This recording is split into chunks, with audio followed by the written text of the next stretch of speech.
Welcome back to Married with Gaming. I'm Jen. I'm Mike, and we're going to do a reply to Shadow and Sons top 10 RPG games. With our own top 10. Yeah, and we compiled ours separately in secret. So this will be a reveal to you and a reveal to each other. Yeah. This might make or break it. So we're going to start with top 10 and count down to 1. Yeah. So for me, I'm kind of a big picture person, the way I think and the way I perceive things. Well, And how did you make your list? I made my list based on kind of the overall amount of fun I think I had playing it, with the way the game felt, the game world felt, how immersive it felt. So that a lot of that has to do with the GM, of course, but also with and some other players too. Yeah. But also with features of the game that I liked, and the ease of playing. So I'm a person who doesn't care that much about minutia of certain mechanics. I know you care more about that than I do, and I always say that. I always say, as long as I'm having fun, I don't really care what the mechanic in my opinion, is. the mechanics have to be in sync with the world and how it's being portrayed, or how it's So it has to kind of reflect what's going on in the setting. Right, and that's why some rules work better with some games and some don't. Right. So for me... But mine's the same way. I kind of took the bigger picture of the impact it had. Right. And even the rules might not be the best. It might have just been fun. How memorable it was. Or it might have been I made good friends playing it, that kind of a thing. Yeah. So kind of the overall.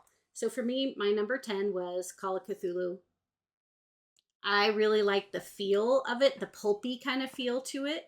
And I thought the madness mechanic was fun to play and to kind of role play out. I thought that was a really fun, different from, it made it its own game.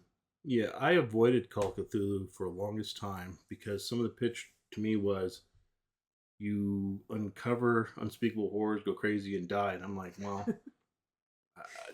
I like being the hero, or at least having a story, and my story is always the end is the same. But yeah, I actually like that one, but it's not my number 10. Dun, dun. So my number 10, it's a weird one, is DC Heroes. Oh. And as I wrote down everything I played, that was a game I played a long time ago. And I didn't play a lot of superhero games, so it was right there when I got into D&D, probably a little bit more than just, casually. Like I actually owned the books. Mm. And a friend of mine had the game. You know who it is. I can guess who. I just don't know what they want to be. But we played it, and I'm not a DC hero comic book fan. I was always like more X-Men and stuff. But we made up our own world with it. And so that mattered a lot. Yeah, it makes it fun. And so, we had our own continuity for about a year or so that we played that. And so, it was fun. Nice. So. Okay, number 9 for me is Star Wars. I played a brash pilot, I think, in the first time we did Star Wars, and we play a lot of fantasy.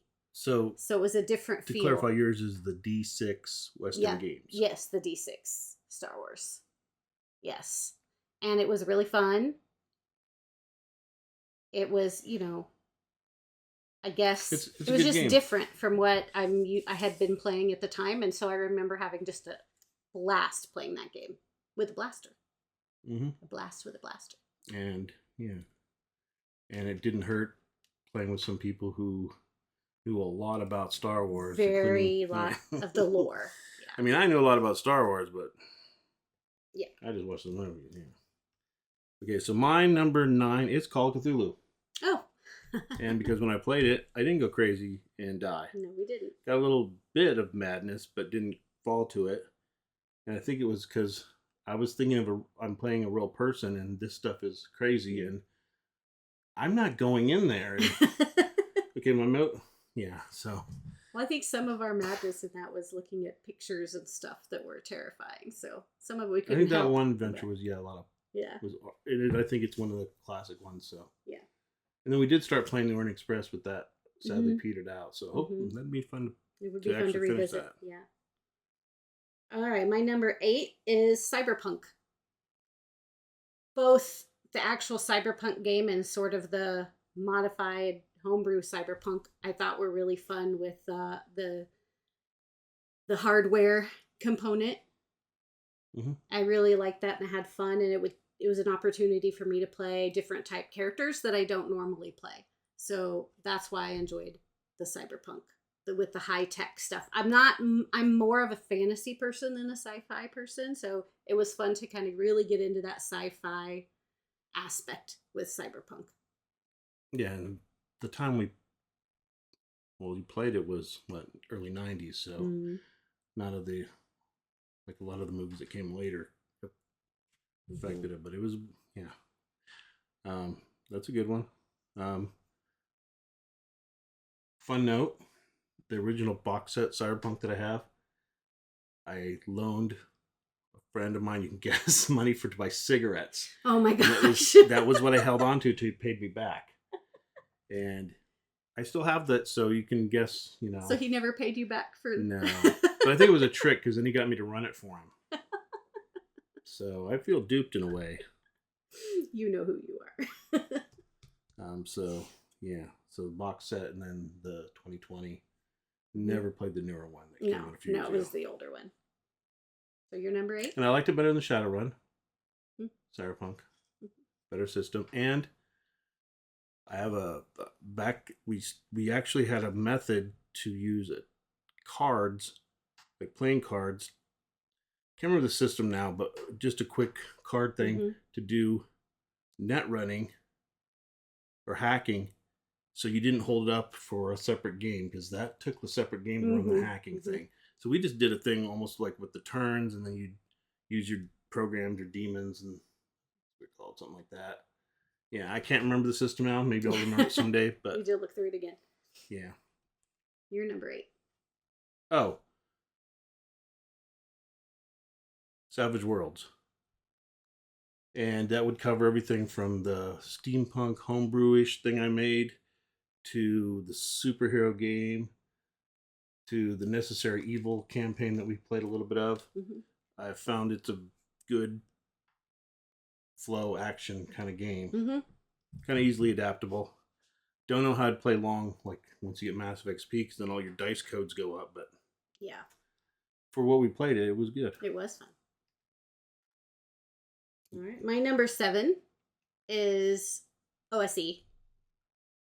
I like it because it's so simple and straightforward. There's not a lot to keep track of, which sometimes I don't mind keeping track of a lot of stuff. But it was simple and straightforward, but it doesn't feel restrictive.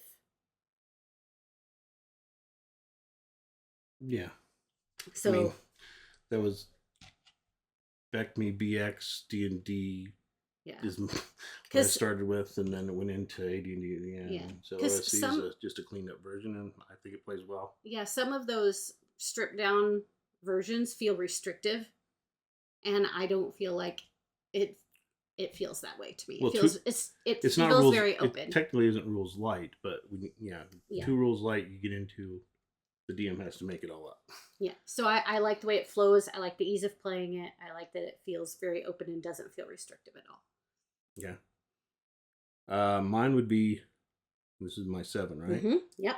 Star Trek by FOSSA. And I know the system, I think it was percentile, but I don't remember that because I never owned it, which some games I purposely never owned, then I never have to run them. Right. Fool me twice, 2, 3, 4, several times. But yeah, we had fun. We played not only the crew of a starship. Mm-hmm. I played the one game where we played some Klingon ship. Mm-hmm. Then we played like freebooters, so it was basically almost like a Firefly type situation. Fun. So yeah, it was. I think it was more like the people I played with, because I couldn't remember the system. There's a life path involved in rolling on things, like your career. Mm-hmm. That's all I kind of. Number 6 for me is basic role playing. And that was Calcium.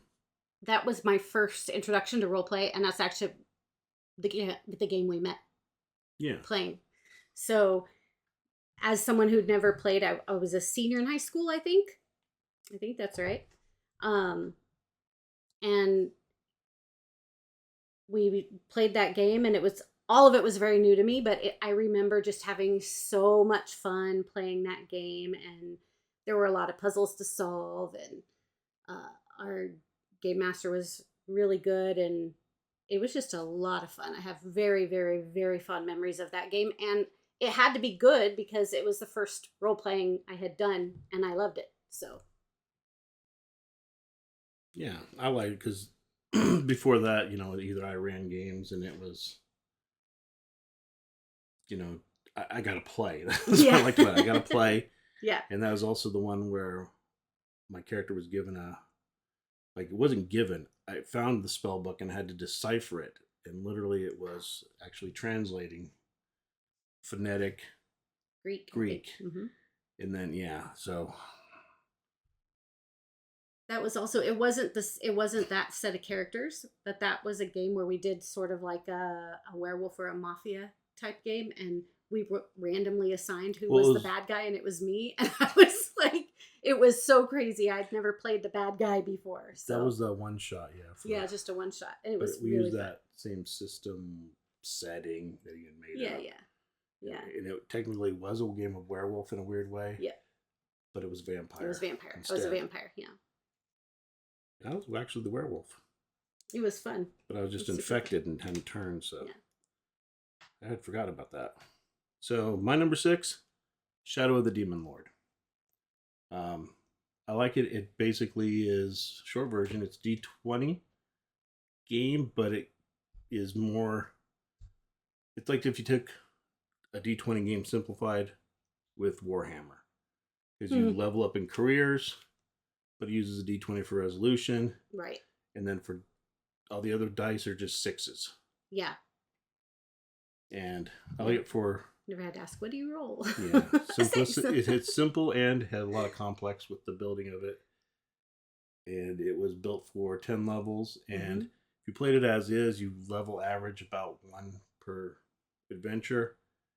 And then the scenario, you rolled it if you wanted to pick it. Then you hit the end of the world and campaign's done. So, all right, that's number 5 now. Okay, 5. My number 5 is Savage Worlds. The steampunk is particularly the steampunk one that you ran.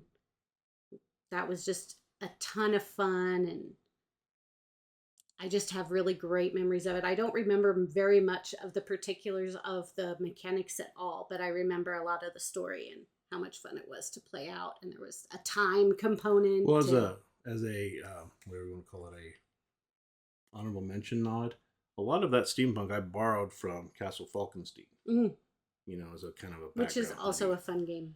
Yeah. My 5 is Star Wars D6 West End Games, and as almost like another nomination, I did like the D6 system separately that they made because that was pretty universal and universally enough to kind of use like how Savage Worlds does it. Just you could slot in a lot of stuff and it works. My number 4 is Shadow of the Demon Lord. Really liked it. It was just super fun, and we played it with one of my really good friends who has moved away, and we don't get to see her anymore, but it was really fun. The two of us had a blast together. We were the only 2 players, I think. I think we had some pop-ins, but we were the 2 consistent ones. Yeah. And we just had so much fun, and everything we planned to do, we would go off in random directions, and it was just a blast. And we built a little keep. Well, we didn't build it. Well, we took it over, sort of. Yeah. It was fun, though. Right. And she was like, started off as a good character, kind of, but then she had found the tone that... She was getting tainted. Yeah. And that game, has the chaos taint or dark side kind of thing. This is number 4, right? Mm-hmm. My 4 is Werewolf the Apocalypse. White Wolf, and I think you used the 2nd edition. Even when they put out other editions, I just kept using Yeah, you that. like that one the best. And I just had a lot of fun with the people I played with, kind of Mhm. mostly. And then we played it again with other people that had, and I liked it. It was a good campaign. A long one too. Went for a really long time. Yeah. My number 3 is Dungeons and Dragons third edition. Particularly, I liked the midnight setting.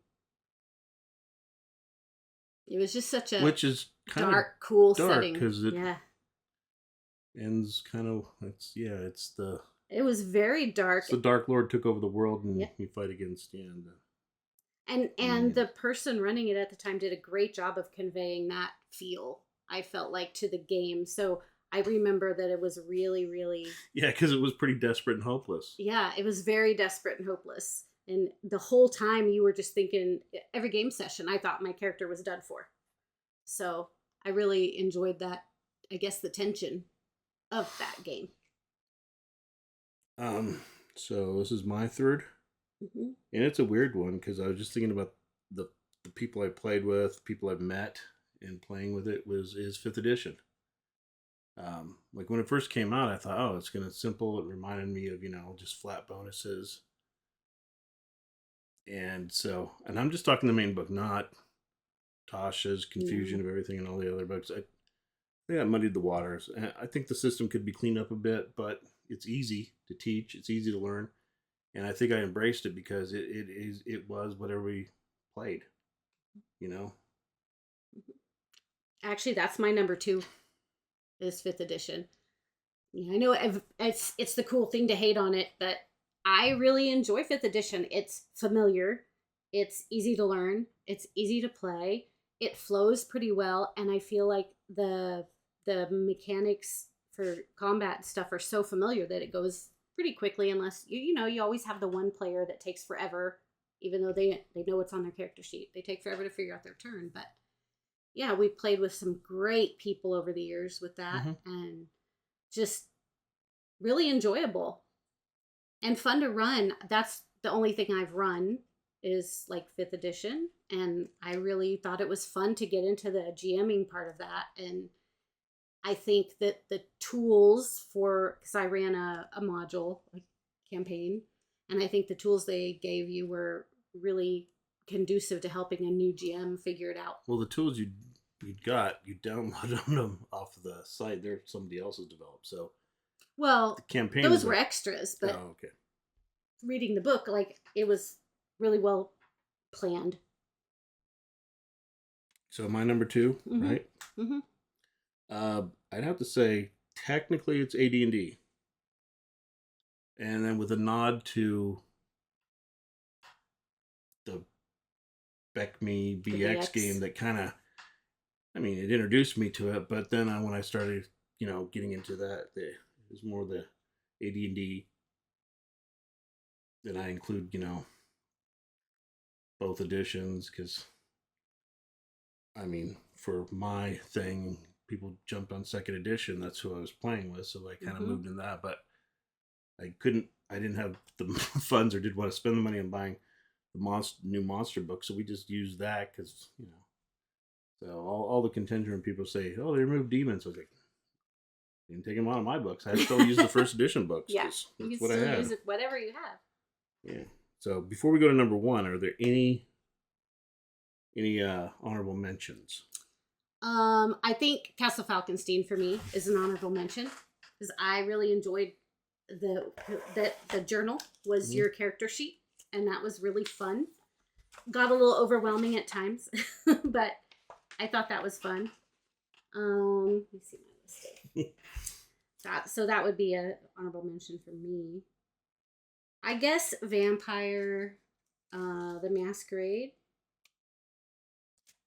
would be a second honorable mention just because of the people we played with and the fun we had with that.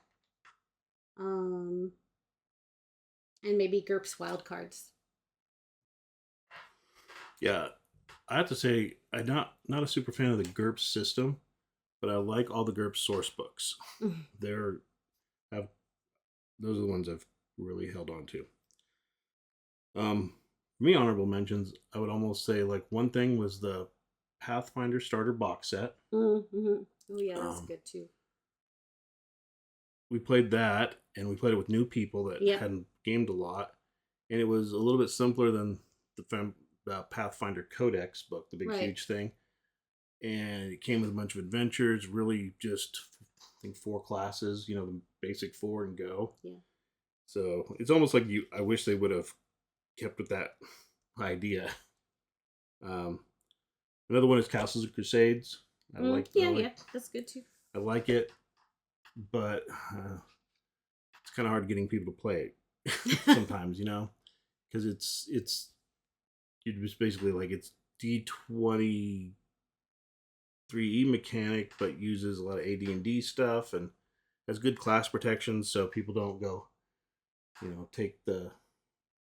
There's not overlap. If somebody's a different class, ranger ranges, Right. you can track, and you just don't have like, oh, I took 3 levels in survival, so I can, I roll natural 20 and do it better than you. Yeah. Like no.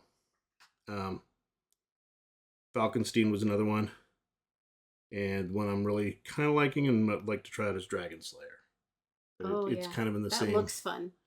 I haven't played it. It's kind of in the same venue there as all the old school D&D. Trivia time. Which 2 pantheons were removed from later printings of the 1980 Deities and Demigods over potential rights concerns? Put the answer in the comment if you know it. No cheating. So, what is your number 1? My number 1 is AD&D.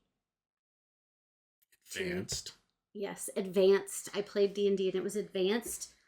All of my most memorable characters come from AD&D.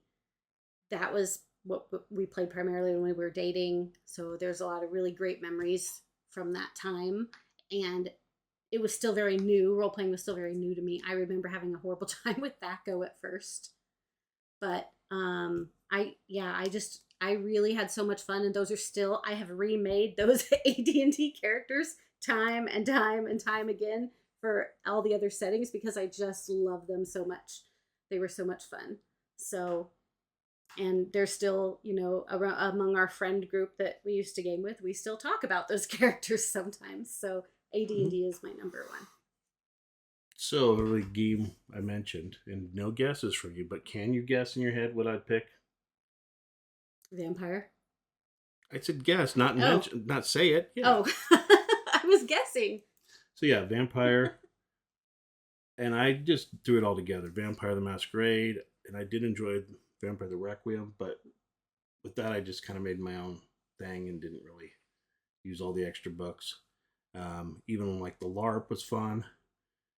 I just enjoyed it, and it's kind of the thing where the games I ran, and the people I played with years later, they're still talking about characters, like you said. Same with AD&D. I still have my source book for Vampire that you put together for all of us. Yeah, and it's just all that the Dark Ages for your setting. Game. Oh, the Dark Ages was my favorite. Yeah, for my setting, the NPCs, I had characters make Facebook pages. Oh, I know. Some of them are still my Facebook friends. Some years ago even made videos for their character. And they have them on their own YouTube things. Yeah. Which I thought was I was like, all right. So, I guess that's it.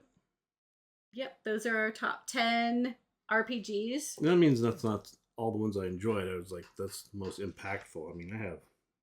Well, yeah. And it'll change.